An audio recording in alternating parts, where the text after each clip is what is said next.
atatangazwa kuwa amechaguliwa kuwa naibu spika wa Bunge. Mheshimiwa Spika, baada ya kutoa maelezo hayo, sasa naomba tuendelee na zoezi la kumgombea kujieleza na kupiga kura. Mheshimiwa Spika, naomba kuwasilisha. Mgombea kiti, karibu.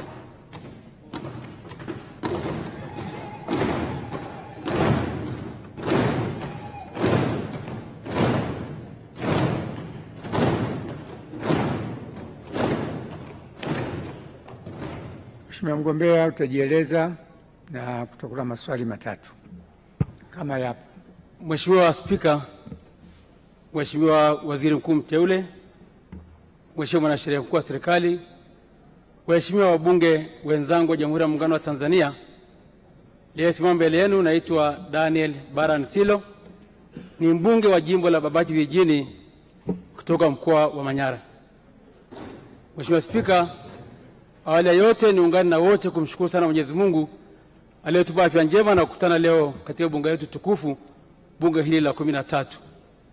Karibu Mheshimiwa Spika, chukua nafasi pia kushukuru sana chama changu, Chama cha Mapinduzi, kwa heshima kubwa iliyonipa ya kuniteua kuwa mgombea wa nafasi ya naibu spika wa bunge la Jamhuri ya Muungano wa Tanzania. Mheshimiwa Spika, nikupongeze wewe mwenyewe kwa kuchaguliwa kuwa spika wa bunge hili la 13. Lakini pia nimpongeze Mheshimiwa Dr. Mwigulu Nchemba kwa kuteuliwa kuwa waziri mkuu wa Jamhuri ya Muungano wa Tanzania. Mheshimiwa Spika, naomba nitumie fursa hii pia kuwashukuru sana wananchi wa jimbo la Babati Vijijini ambao wamenipa heshima ya kuwa mwakilishi wao ndani ya bunge lako tukufu. Mheshimiwa Spika, naomba sasa uniruhusu nieleze nafasi chache ambazo nimewahi kushika ndani ya bunge la Jamhuri ya Muungano wa Tanzania. Mheshimiwa Spika, kati ya mwezi Januari mwaka 2021 hadi mwezi Machi mwaka 2024 nimehudumu katika bunge hili kama mwenyekiti wa kamati ya kudumu ya bunge ya bajeti. Lakini kuanzia mwezi Aprili mwaka 2023 hadi mwezi Machi mwaka 2024 nimehudumu pia kama mwenyekiti wa bunge la Jamhuri ya Muungano wa Tanzania, nikimsaidia Mheshimiwa Spika na naibu spika katika kuliongoza bunge letu. Lakini pia nimepata fursa ya kuwa mjumbe wa kamati ya uongozi ya bunge. Lakini pia nimekuwa mjumbe wa kamati ya kanuni za bunge.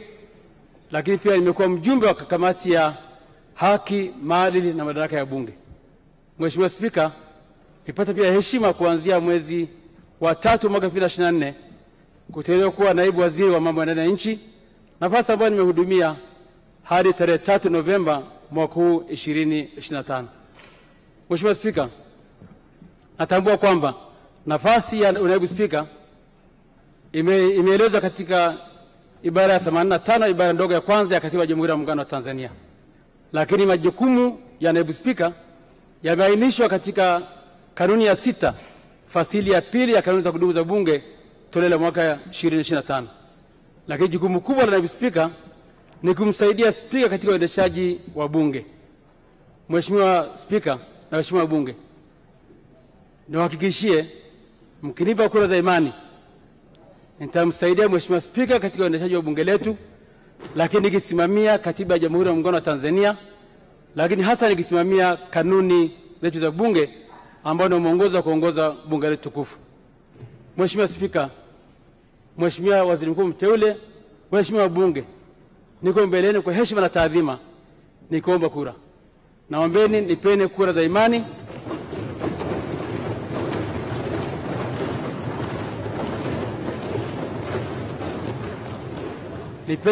imani ili msaidie Mheshimiwa Spika katika uendeshaji wa bunge letu tukufu, na tunatambua kwamba tuko hapa kwa niaba ya wananchi. Nitasimamia mijadala mbalimbali na pia fursa na Mheshimiwa Spika kwa ajili ya maslahi mapana ya Watanzania. Mheshimiwa Spika, baada ya maelezo hayo, Mheshimiwa Spika, naomba kura yako. Mheshimiwa Waziri Mkuu mteule, naomba kura yako, na Mheshimiwa wabunge, naombeni kura zenu. Asante sana.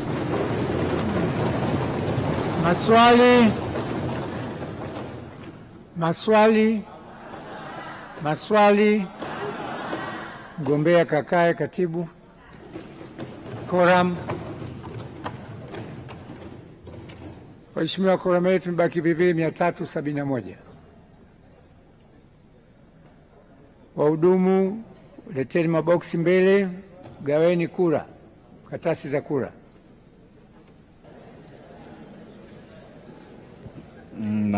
Mwanze kukusanya kura. Onyesheni maboksi hayo.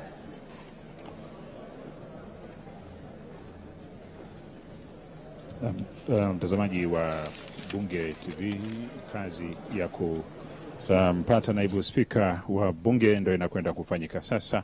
Masanduku ya kura yakionyeshwa. Wangapi hawajapata kura bado? Kuashiria kwamba yako wazi. Jamani wahudumu, atakayepigwa kura hapo zitakuwa ni za halali, na mgombea mmoja tu hapa, Daniel Baransilo, ndiye atakayepigwa kura na wabunge 371 ambao wamejihudhurisha leo katika jengo hili la bunge Dodoma. Kazi yake kubwa kushirikiana na spika wa bunge Musa Azan Zungu kuhakikisha kwamba muhimili huu unafanya kazi ya kuunganisha Watanzania na kuwa sauti ya Watanzania kusema matatizo yao, lakini kwa nafasi hiyo pia kuhakikisha kwamba linakuwa daraja la kuisimamia serikali na kuzifikisha sauti za Watanzania katika kwa serikali ambayo inatakiwa itende kulingana na matakwa ambayo katiba imeamuru serikali iatende kwayo. Baransilo amezungumza hapo kwa ufupi kuhusiana na yeye ni nani, na pasi na shaka nafasi hiyo aliyoipata imeshampa uzoefu tangu mwaka 2023 alipopata wakati wa kuwa